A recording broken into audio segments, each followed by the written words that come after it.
In this video, I want to talk about my hands-on impressions with the latest free-to-play turn-based RPG game based on anime, Kaiju number 8, the game.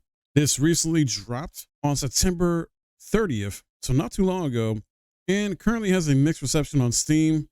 And after playing it, I understand why, honestly, because I would say the first thing that I usually focus on and would usually be a big gripe is the gameplay. So as you can see here, the gameplay is turn-based RPG, which is fine, but it's not too complicated. It's not in depth. Like, you got a 4-person squad at most, like a lot of turn-based RPGs do.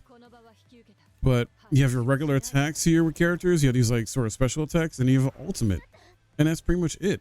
And then you can do these follow-up attacks, which is sort of Persona-ish in that regard. Typically, when you essentially like break the core of a kaiju in the game, essentially, or like break its guard in a sense, is another way to look at it. And then you follow-up attack and do extra damage. It's wave-based type of combat, very like linear in that aspect. There is an original story here, and it's all right. The voice acting is great there, but gameplay-wise, it just gets repetitive. I played like about 2 hours, and I was just like, okay, this is just the same stuff over and over. And there are like side missions you can do, unlock later on. So, for example, here you got events you can take part in. They're kind of like these sort of side missions or goals you can work on. Right here, you have these other missions, as you can see here, that are sort of like side mission-esque or just, dailies or whatever. You have this Defense Force Pass, which I'll get into in a bit here later on. You have training you can do, which has different rewards as well. Not exactly side mission per se, but like training stuff. So, raw material, just different stuff here you can mess with, but it's the same combat, wave-based combat you're going to be doing. It is a gacha game as well too, so you have your gacha systems. You can earn this in-game currency to pull 10, it's 1,500, or you get another item in the game to do one free pull.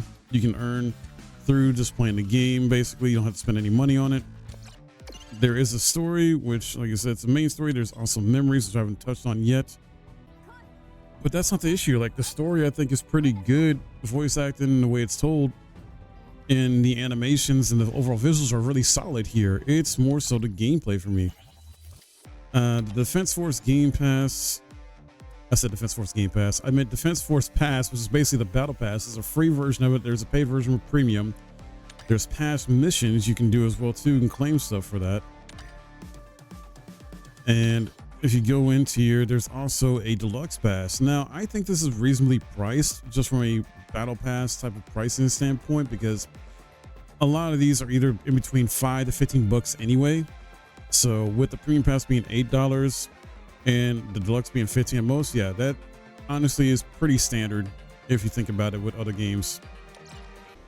There's stuff like achievements so you can look at to, check your progress there and get stuff from, get some free in-game stuff. Storage as well too. I haven't messed with synthesis yet, but basically helps with items available for synthesis increase as your spec ops rank goes up. So my guess is this is going to be how you craft stuff in the game. I haven't really messed with that yet. I was mostly focused on the actual gameplay and story, mostly itself. You got characters here. I've unlocked 6 so far. Another issue with the gameplay is that these 3 characters, Kafka, Toshiro, and Shinomiya, all play differently. Even though the gameplay is limited what you can do, they all play differently, have distinct different playstyles. These next 3 though, Mina, Ashiro, Kaguragi, and Ichikawa, essentially all play the same because they're using the standard assault rifle. And their ultimates are not really that much different from each other because of what they're using. Whereas these characters' ultimates are all different and unique to them. So that's another issue. Like, there's laziness to the gameplay and development of the gameplay for each character to feel unique. Now, you can enhance your characters too, which is cool. Use items that you can auto select or just do it manually, up to you. And they get stronger. It's typical stuff like that. You have a player rank system as well too, and you can claim rewards for getting your rank up. But that's roughly about it. I just don't see much of this having the long legs. Like, you got going here, go to your email or messages and claim stuff here. I don't know how long this is going to last. It feels like this should have been made. If they were still going to make a Kaiju game, the Kaiju number 8 game, sorry, it should have been handled by a different dev team, like maybe Bandai Namco. But then again, Bandai Namco has caught, you know, flack for their lazy development in terms of like making games based on animes from like Naruto, Dragon Ball, etc. Right? Square Enix, I don't know, maybe could have been another good one to develop this type of game. But then again, they don't really do like anime games based on anime properties. From what I remember, as far as their history, they tend to like try to create their own IPs and focus on their own IPs usually. Heck, they could have maybe given us the freaking Stanford Interactive, who did Expedition 33, making a great game there. Obviously that's a French team though, but so I don't know if they would be interested in that. But it definitely feels like this didn't have much budget overall compared to some other turn-based RPGs or even other free-to-play turn-based RPGs, gacha games. Like, this feels like the budget was not, I don't know, put into stuff where it should have been, or this had very limited budget with this game. So I honestly can't really recommend this, even though it's free to play. It just gets boring. I mean, even for a diehard fan like me, when it comes to the anime, I love the anime of Kaiju number 8. Recently got all caught up on season 2, and this is not what I want in a Kaiju number 8 video game. Personally, this is not really what I want. I don't want bad repetitive gameplay, and my thing is gameplay number 1 above anything else. Animations, like I said, cutscenes, things like that, is solid and it's good.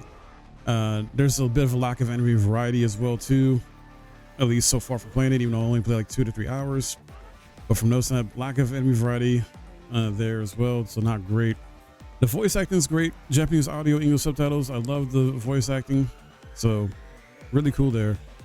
But yeah, sadly, just I don't think in a market of other free-to-play gacha games, there's free-to-play RPGs right now that are already out and ones that are coming out, I don't think this is standing out enough, doesn't have enough uniqueness to it to last or really be a true competitor with those other RPGs, when those other free-to-play gacha games have more budget behind them, have more things to do, more content, and just a deeper combat gameplay system overall.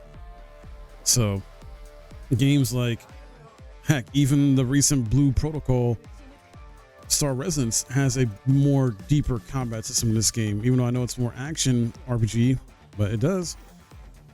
In terms of another free-to-play gacha game, Honkai Star Rail, that has a deeper, I would say, combat system than this game, and very fun, and more stuff you can do as far as going around the world a bit more and things like that. So yeah, I am not really impressed with this. Can't really recommend it. And this is impressions. It's not really like full review or anything like that. Just from playing a few hours of the game, and I'm already just out. I'm good. I'm uninstalling this thing. So that's my thoughts on it, guys. What do you think about this? How you been enjoying the game? And that's cool if you have been enjoying the game, you know, or did you try it out and it's not your cup of tea either, type of thing. Let me know in the comments below.